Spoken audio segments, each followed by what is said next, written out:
Selamat datang di Ermo TV.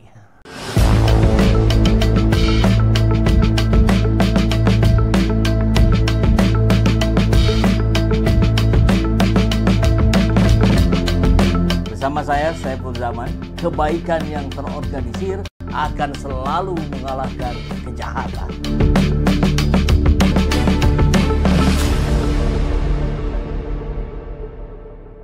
Kejadian oplosan ini menurut kejaksaan, ya kita harus percaya. Ini kalau kejaksaan sudah mempublish, sudah dalam proses penyidikan, apabila dia mempublish tidak benar, dia juga sama dengan melakukan hoax, ya. Kecuali ada perbaikan yang bisa dipahami oleh masyarakat, ya, bisa dipertanggungjawabkan. Kalau tidak, dia juga bisa kena undang-undang ITE. Nah, ini sudah jelas disebutkan oplosan pertalit pertama, ya kan? Ini sudah jelas kerugian hampir mencapai 1.000 triliun. Nah, pada ketika kejadian sudah disebutkan, tahunnya disebutkan, Pak, 2018 sampai dengan 2000. Itu juga menarik itu tahun, Pak. Itu ya sampai 2023. 2018, di 2019 ada apa? Pilpres. Jokowi versus ada Pilpres, Jokowi. Ya, di rejim Jokowi. Pilpres butuh duit kan? Pasti. Iya. Terakhir di 2024. 2023 kan? Tahunnya lagi. Tahunnya. Pilpres juga. Besoknya setahun lagi Pilpres juga. Butuh duit juga kan? Jadi itu uang sebesar itu, ya tidak salah kalau ada orang pengamat yang menganalisis. Jangan-jangan nih duit ngalir sampai ke ujung sono dong, ya. 2018 ngalir sampai ke ujung 2019, ya. Yang 2023 ngalir sampai 24.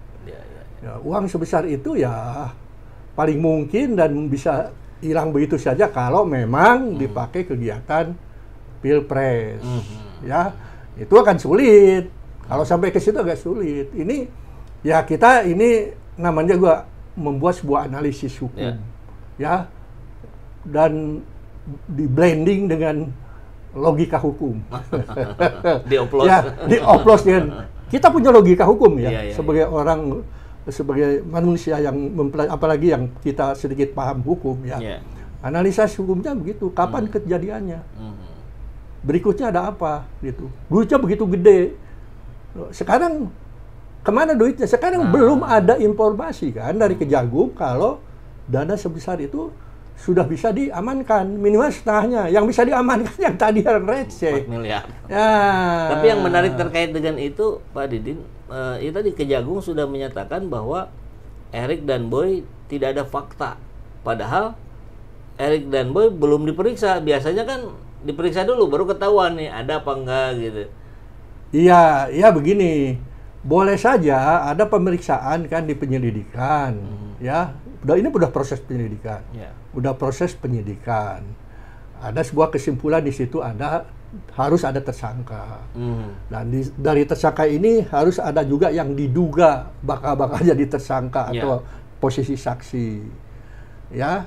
Nah, ini terlalu dini lah gitu untuk menyatakan nggak usah ngomong nggak apa sih. Nggak usah dibicarakan bahwa Erik siapa Boy Thohir itu nggak terlibat segala macam. Justru kalau diomongin orang menjadi penasaran karena tidak ada kewajiban. Dari Kejaksaan tidak ada kewajiban ya Kejagung untuk menyatakan Erik Thohir. Ini bukan tuduhan, ini kan sebuah analisis kebanyakan ya di masyarakat bahwa wah ini jangan-jangan menterinya terlibat segala macam. Ini baru dugaan-dugaan, biarkan saja. Periksa saja dulu. Kenapa? Karena proses munculnya tersangka baru bukan hanya di tingkat penyidikan. Ini tingkat penyidikan. Baru penyidikan sekarang. Nanti sebuah proses hukum masuk litigasi, sidang di pengadilan bisa saja muncul di situ. Ada tersangka baru. Makanya jangan terlalu gegabah bicara dan terlalu cepat ya Jaksa Agung. Bahkan itu menjadi tidak produktif pernyataannya. Kontraproduktif. Kontraproduktif, ya. Bahkan banyak nanti masyarakat yang mencurigai macam-macam itu tadi. Iya. Ya, apalagi pernyataan itu dilansir setelah ketemu. Nah, itu dia. Ya ngapain sih? Kata saya juga ketemu, ngapain? Buat apa sih ketemu?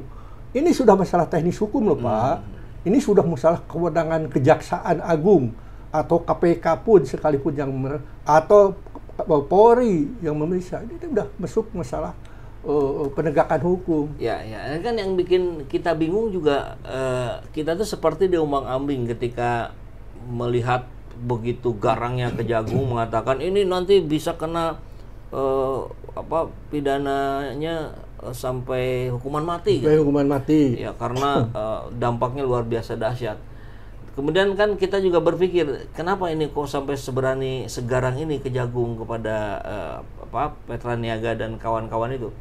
Oh, nggak mungkin nih Kejagung inisiatif sendiri, pasti ada sudah ada lampu hijau dari Prabowo. Oh, akhirnya kan kita juga menjadi apresiatif nih kepada Pak Prabowo, bukan hanya omon-omon tapi betul-betul dilakukan, disisir semua para terduga koruptor. Tapi ketika mengumumkan yang tadi Boy Erik tidak terlibat, kita jadi melempem lagi ini. Gimana ya ini? Ya tadi yang disebut kontraproduktif itu ya, bahwa komunikasi politik, karena mereka pejabat-pejabat politik kan, kalau sudah tingkat di kabinet ya itu barangkali yang kurang dipahami ya. Apa yang mesti disampaikan kepada masyarakat itu juga hati-hati ya. Nah seperti ini tentu juga bisa merugikan atasannya sendiri, sehingga memunculkan sebuah dugaan-dugaan. Wah ini sudah bagus nih disikat, bahkan sampai 9 bosnya Petra Niaga kena segala, anak Khalid Reza Khalid kena, padahal bapaknya itu raja mafia dan tidak pernah kena dari dulu. Kasusnya banyak katanya, Pak ya? Banyak dari dulu, dari sejak muncul itu sejak Papa minta saham. Setia Novanto itu dulu, udah lama. Sebelum itu pasti dia juga udah pernah bermain. Nah sekarang nih kena nih perusahaannya dan anaknya. Ini kan sudah luar biasa. Sudah kita apresiasi lah ya.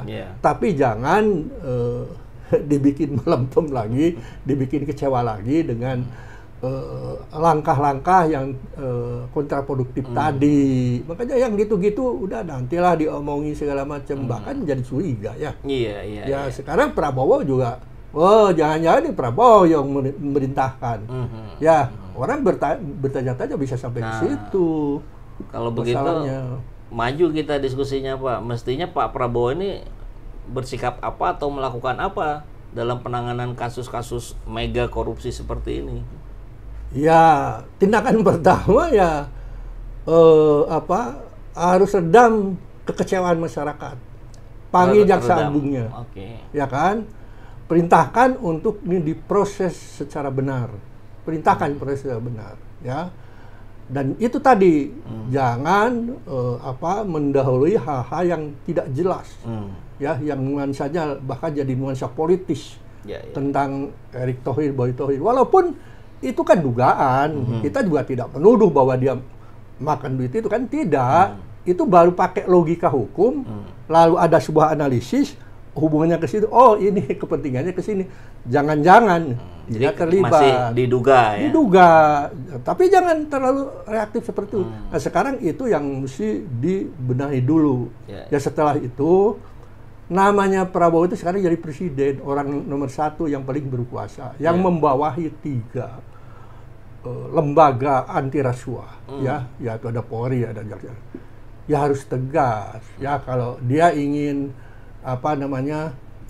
kemarin ada sedikit kekisruhan ya soal komunikasi politik dari Prabowo, ya keluar kata endasmu, ya kan. Ya Jokowi membantu kita untuk Pilpres, itu kan komunikasi politik yang buruk menurut saya. Nggak perlu harus seperti itu.